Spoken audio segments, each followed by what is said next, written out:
नापुंसक हो, तुम्हारी औकात नहीं है। हम फौजी हैं, हम चुनौती देते हैं, हिम्मत है, आए मुकाबला हो जाए, मंच हम प्रदान करेंगे।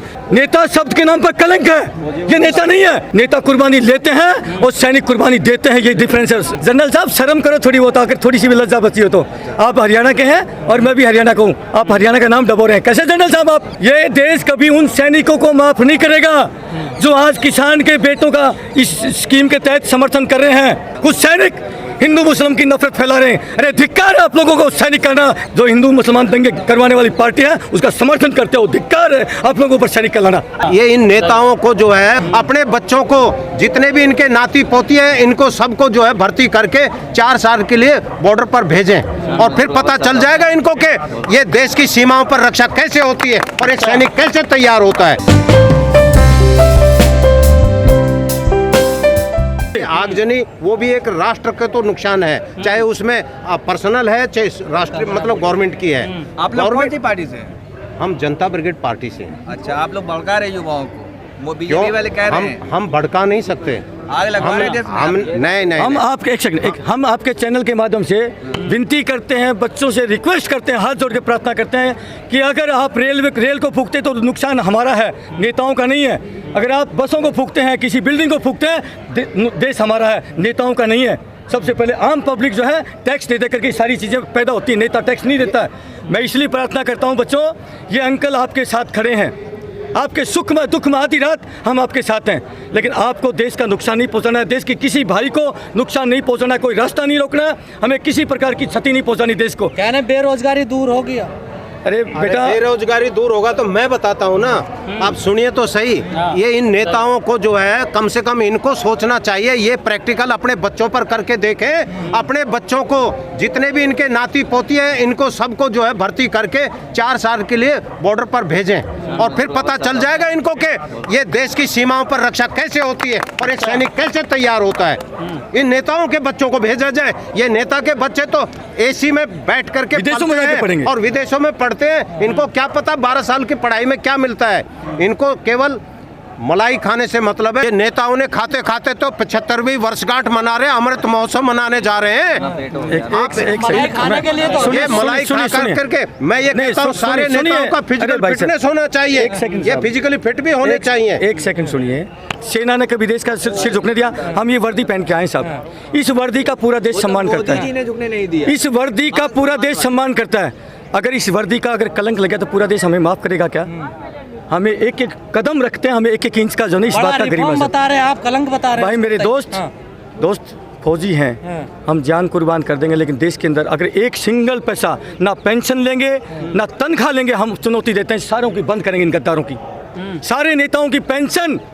पूरा देश मैं अपील करना चाहता हूँ, यदि प्यारे देशवासियों 12 अरब का जो है सालाना का बजट इन नेताओं पर लगता है साहब, इनके TAD, इनकी पेंशन उनको और खाने के लिए बर्बाद करिए। 12 अरब राजनीति करनी है तो सेवा का प्लेटफॉर्म है, सेवा करनी ही पड़ेगी, आपको नहीं, आपके पिताओं को करनी पड़ेगी। फौजी भाई आ चुके हैं, बीजेपी के नेता ऐसे, सारे नेता ऐसे, सारे के सारे नेता ऐसे हैं, कोई फर्क नहीं साहब। हम किसी के चाटुकार नहीं है। आप अगर हमसे क्या उगलवाना चाहते हैं कि हम कांग्रेस की तारीफ कर दें? नहीं, किसी की तारीफ नहीं करेंगे। सारे के सारों ने देश का नाश किया है, गरीब को गरीब बना। 70 साल से हम आपकी गरीबी दूर करेंगे, हम आपकी गरीबी दूर करेंगे। अरे 70 साल से तुम गरीबी दूर नहीं कर सके, तुम इसका मतलब नापुंसक हो, तुम्हारी औकात नहीं है। हम फौजी हैं, हम चुनौती देते हैं, हिम्मत है, आए मुकाबला हो जाए, मंच हम प्रदान करेंगे। देखना है तुम्हारे क्या दिल में है और क्या इन फौजियों के दिल में है। ठीक है साहब, कौन करेगा लीड, फिर कौन करेगा? अरे साहब, नेताजी बोस थे ना, आप नेता के नाम पर कलंक है, नेता शब्द के नाम पर कलंक है, ये नेता नहीं है। इस देश का नेता हुआ तो केवल एक ही हुआ। नेताजी सुभाष चंद्र बोस थे, जो जनता के लिए अपने आप को न्यौछावर करते, उसको बोलते हैं नेता। जो फ्रंट से लीड करता है जनता के लिए, उसको बोलते हैं नेता। ये तो किसी नेता ने कुर्बानी दी है?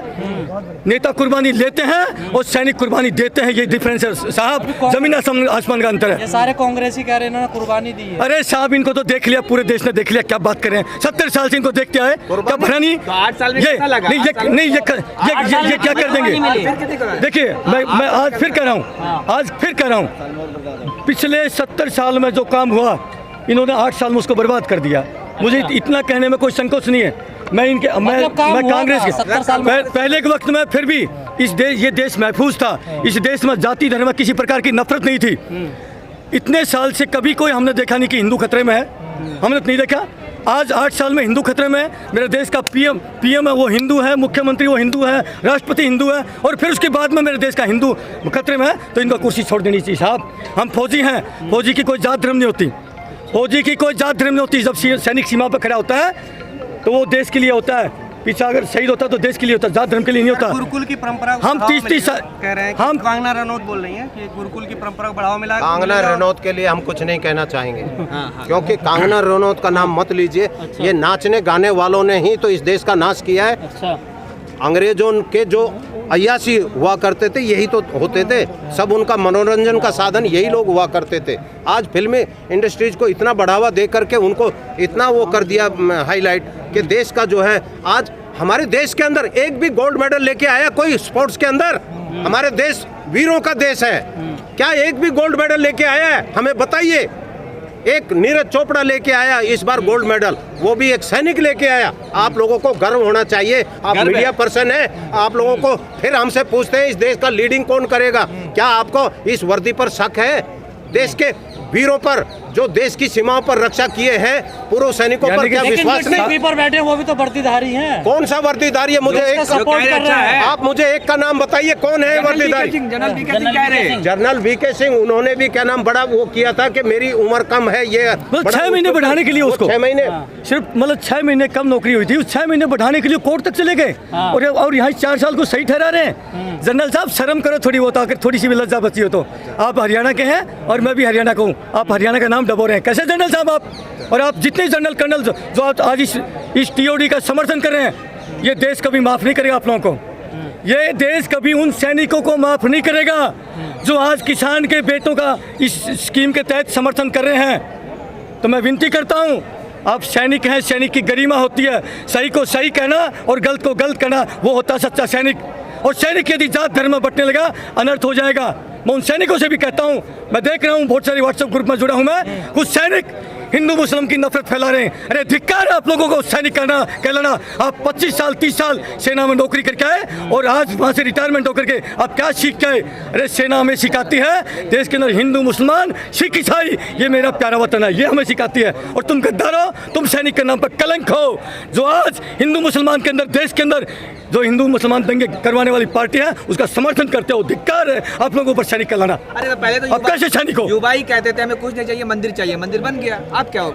मेरे भाई देश की नौजवान मंदिर मस्जिद की बात क्यों कर रहे हो? हमारा एक ही नारा है, बहुत हुआ धर्म और जात, आओ करे देश की बात। केवल देश की बात होनी चाहिए, मंदिर मस्जिद की बात मत करो। आप देश को तोड़ने की बात करते हैं, हम इसके बिल्कुल मन की बात करते हैं लेकिन मन की बात सुनते नहीं साहब। जनता कितनी पीड़ित है, जनता कितनी परेशान है। मेरे पास फोन आ रहे हैं, इतने बच्चे रो रहे हैं, बिलख रहे हैं, सर क्या करें, हम डिप्रेशन में जा रहे हैं साहब। चलिए तो आप बताएं, मैं अगर कितने सुना मन की बात पहुंचाएंगे मैं सुना मोदी जी आप मैं की बात करते हैं। देखिए मैं तो एक चीज़ कहता हूँ मोदी साहब, आपको भगवान सद्बुद्धि दे, आप देश का भला करें, देश को मत तोड़ें और देश को ठीक से चलाएं। आपको भगवान ने मौका दिया, अन्यथा भगवान आपको कभी माफ़ नहीं करेगा। आपको श्राप लगेगा इन बच्चों का। ये बिलख रहे हैं, मेरे पास खुद फोन आ रहे साहब, मेरी आंखों में पानी आ जाता है। ऐसे ऐसे बच्चे जो ना गरीबों के अंकल जी हमने इतने लाख लगा दिए, कोचिंग ली, इतना यहाँ रह करके गरीब के बेटे कहीं बिहार से कहीं यूपी से, अरे साहब इन्होंने देश का बर्बाद कर दिया साहब। मेरे से बोलने नहीं जाता। मेरी प्रार्थना करता हूँ कि मोदी साहब सोचिए ज़रा, इस स्कीम को वापस लीजिए। और सबसे पहले आपने जो जिन बच्चों ने फिजिकल मेडिकल सारी चीज़ क्वालिफाई कर ली थी उनको सबसे पहले मौका दीजिए। टीओडी लेके आनी है तो लिया ना बाद में। अरे उन बच्चों को जिन्होंने 2-2 साल इंतजार किया रिजल्ट का, ज्वाइनिंग का रिजल्ट किया, आपको उनको मौका देना चाहिए साहब, अन्यथा ऐसा श्राप लगेगा कि आपको भगवान माफ़ नहीं करेगा, आपकी ऐसी सजा होगी। ये सूबेदार एक फौजी भाई बोल रहा है आपको। मैं एक लास्ट बात कहना चाहता हूँ, जिन प्रदेशों के अंदर ये आगजनी हो रही है और तोड़फोड़ हो रही है, मैं ये कहता हूँ उन प्रांतों के मुख्यमंत्रियों को वो जगह छोड़ देनी चाहिए, वो पिंजरा खाली कर देना चाहिए। और ये युवा है, ये भारत को संभालने के लिए तैयार है। ऐसा नहीं है कि युवाओं से देश नहीं संभलेगा, युवा देश को संभाल सकते हैं। मैं ये कहता हूँ जिन प्रदेशों के अंदर आगजनी हो रही है, तोड़फोड़ हो रही है, रेलें जलाई जा रही है, ऐसे नेताओं को वो कुर्सी छोड़ देना चाहिए। क्योंकि बिहार और यूपी में हो रहा था, योगी जी को छोड़ देना चाहिए। अगर वो कंट्रोल नहीं कर सकते तो छोड़ देना चाहिए। मैं केवल किसी एक को भी नहीं कहता, मैं ये कहता हूँ देश के अंदर जिस प्रदेश के अंदर ज़्यादा तोड़फोड़ हो रही है, इसका मतलब वहाँ का जो मुख्यमंत्री है उसका कमांड एंड कंट्रोल ठीक नहीं है।